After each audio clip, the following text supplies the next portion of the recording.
So before I hop in there with the Seadoo, quick story about safety, perhaps.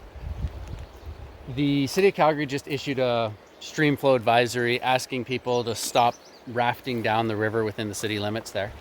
And I actually agree with that decision. When the water is high like this, you don't often have a bank to stand on like where I am. A lot of the times the bank is very steep like this, so it's a lot more difficult to actually get to shore.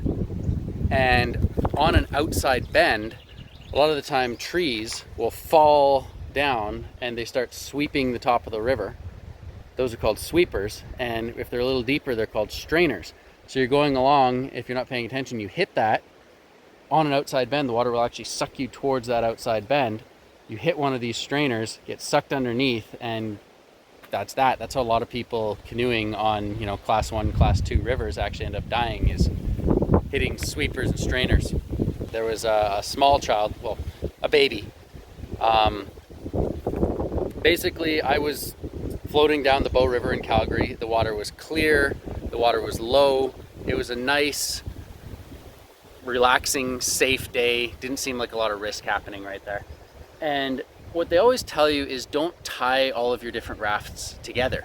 The reason you don't want to do that is people don't pay attention. They hit a bridge pillar. Some rafts go to one side, some rafts go to the other side. People can get tangled up. It's a problem. And that's exactly what I saw. Is there was a group of maybe 5 or 6 rafts in front of us, and I didn't notice they had a baby in a little tiny pool toy sized, $20 inflatable raft in the middle of them all wrapped up in blankets and happy as could be. We were approaching a bridge pillar at Edworthy Bridge up in Calgary. Noticing they were getting up to this bridge pillar, nobody really did anything about it. Some went down one side, some went on the other side, and this baby in the raft wound up going smack dab in the middle, and his raft was pulled directly, because it was connected on both sides.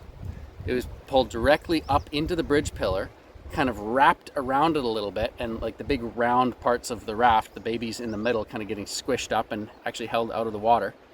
At this point, my brain hadn't really turned on. I'm still kind of it's like watching a movie. You're just sort of seeing it all happen and like, that's maybe not so good. And the dad at this point hops out of his raft. Luckily, it's waist deep water, so he's actually able to walk upriver. Next to the side of the bridge pillar, there's a little bit of an eddy going up, so he's basically walking right next to the bridge pillar with one hand on the bridge pillar, and he manages to get up to the front of the bridge pillar, reaches in with both hands, grabs the baby out of this raft, and seconds later, it must have gotten a little tear or something, and they're not made out of ripstop, they're pool toys. The raft just tears in half, and both groups go down the river on either side, and he's got this baby in his hand. And you just hear him saying like, whoa, all right, let's not tell mom about that. That's where we took off the river that day. And I just remember playing it over in my head a few times, like, hang on a minute, what did I just watch here? How close did that come? And the strangest thing is that very evening, I was watching the news. Somebody died at the exact same bridge. I'm guessing the same bridge pillar. There's only 2 bridge pillars there. A couple hours later, after we took off the river. And what had happened was they hit the bridge pillar, the raft went in one direction, they went in the other direction, and I don't know exactly what happened, whether they had a rope tangled around their neck or just holding onto them and pulling them underwater. But it took, I think it was like 6 minutes from when the fireboat was contacted to when they managed to get on scene, and the person was already dead. So that was a pretty crazy day. And that was at low water, nice sun out, clear water, just a ton of people all over the river. If you don't have respect for the water, you will get in trouble in that water. Now right here, this river's moving pretty quick, and it's probably not the best time to be out sea-dooing by myself. So I'm gonna get the Seadoo in the water, head up to Wilner Island. I'm gonna see at this water flow how much of the island is campable, how much is underwater. I'd like to take the girlfriend out maybe on Friday and go for a little camp, unless the water comes up a lot more than this. But this is kind of the dry run, just make sure that everything looks good upriver to the island. It's only about 6K upriver. Before I go do that, I did bring the gold pan, the shovel. Bow River is not known for having gold. but I did find about 3 little specks in a pan here. I don't even remember how many years ago that was. Since then, we've had the big 2013 flood. Things have changed around a lot, and I'm curious. So I'm just gonna throw a pan in, and then we'll get the Seadoo in the water.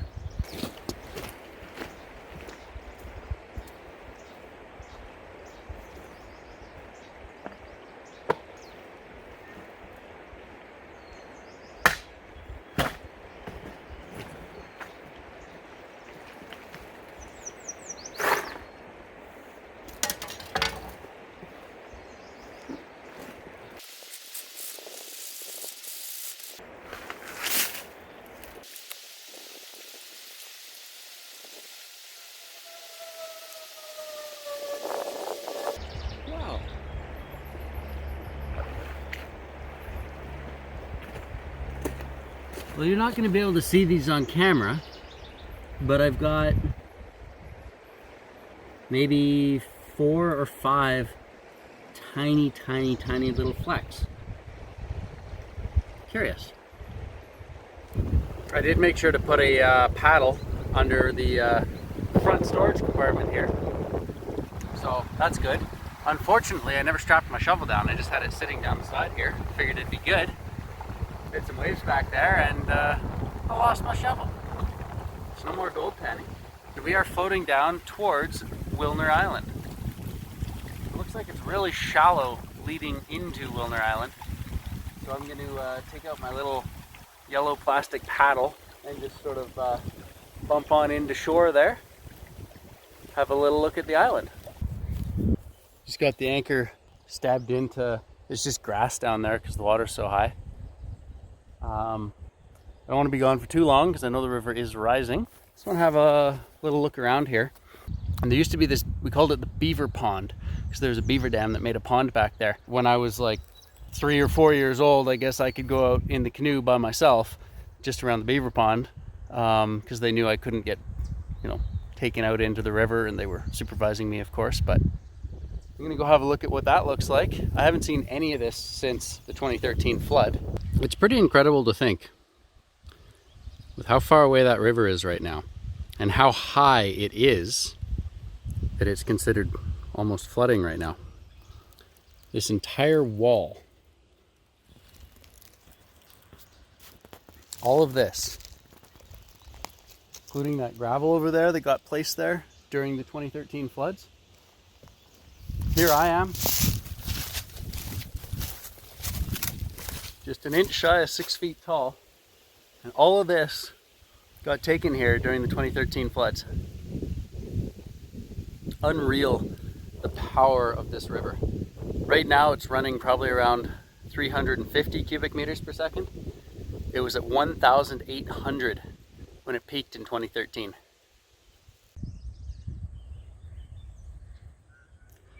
So this is what we used to call the beaver pond. Those cliffs are just gorgeous, and when you're camping at night, you can hear all the coyotes up in the hills. That's Wilner Island. That's where I wanted to go, but the shore looked really shallow for a long way, so I wasn't sure if I could motor all the way into shore with the Seadoo. This beaver pond sort of exit here.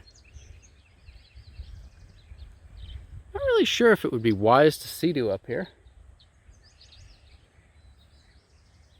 If I did, I could maybe land right over there where the bank's a bit steeper and go see Wilner Island.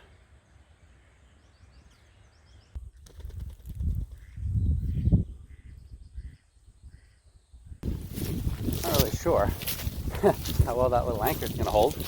Hopefully over this hill coming up will be my Seadoo somewhere.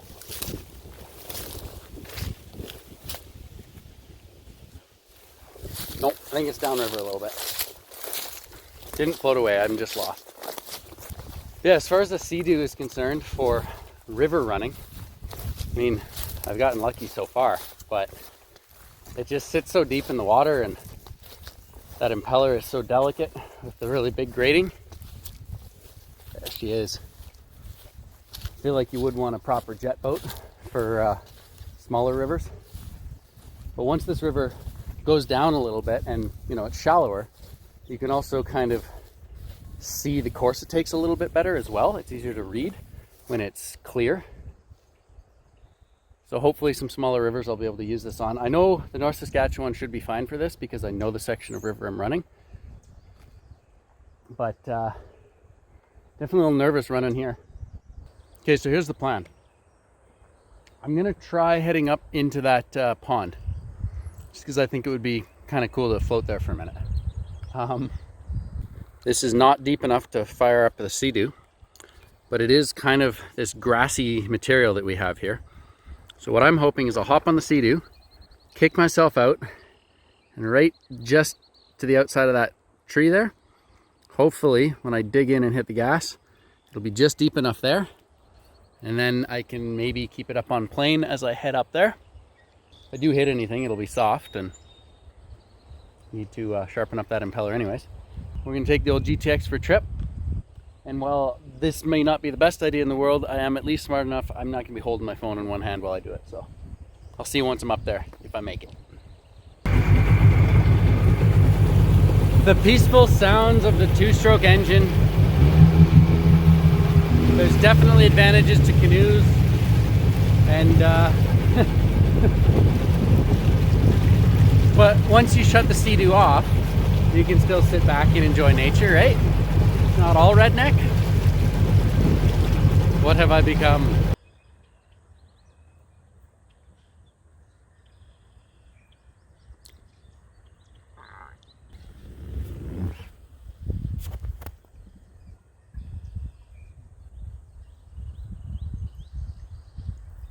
Just out with the canoe, 110 horsepower paddle. I mean, the point of the Seadoo is to strap a sluice box to the back. Okay, strap a sluice box to the back better than I strapped my shovel.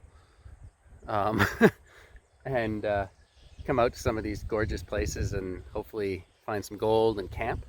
But it is really nice when you get a section like this that's a little bit taken away from the fast flowing river out there, and you just get to really take it all in. Look at all the swallows up in the cliff there. Let me see if I can zoom you in here. I want to have a nice close look at those swallows. So what I'm going to do here is just reach into this cabinet. With one hand I will extend, and we're just going to canoe towards shore. I'm not sure how deep it is right next to the boat. Oh yeah, it's quite deep. Let's pull the boat in nice and close. Take out the binoculars. These I got as a birthday present.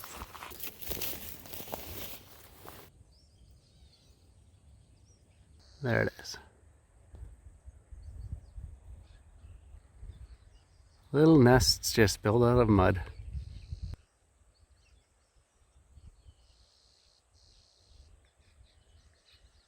This is really cool.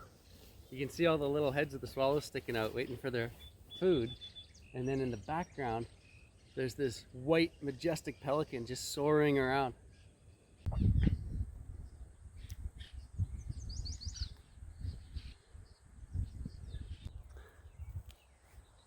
So I just came not close enough to bug them too badly. Came up to see the swallows. And now and head on back down. Well, there you have it. Even when the rivers are raging, you can still find your peaceful little corners. This will be a great place to camp, as long as I strap down all the camping gear real well, and obviously backpacking style ultralight gear.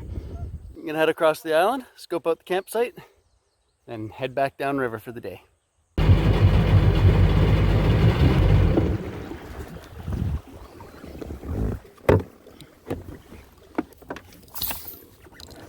Okay. Luckily, it's not too tippy.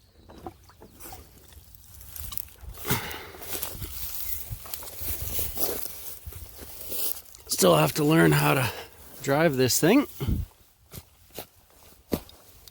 go look at the campsite.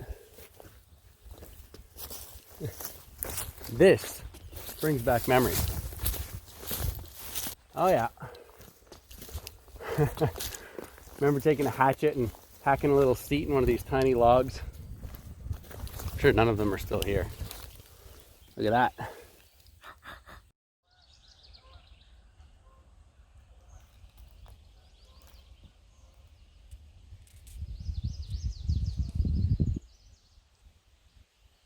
Got a little baby fire ring. Nice place to sit. Good spot for a tent.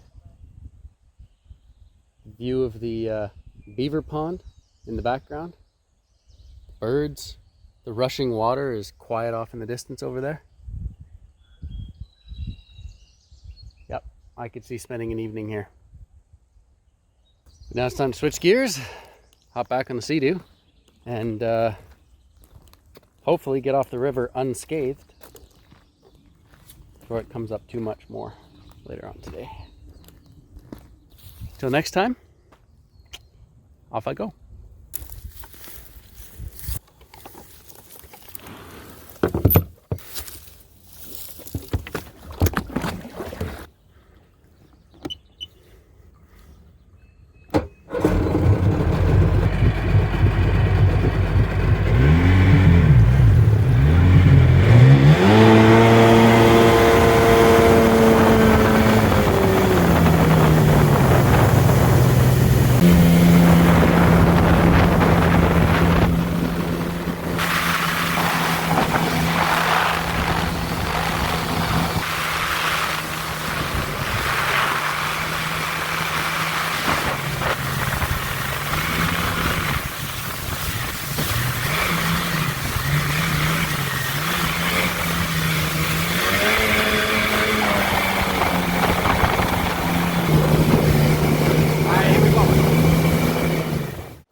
Pause that for a second.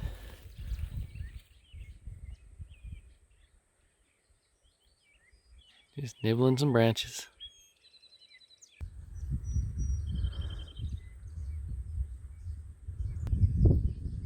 Hey, buddy.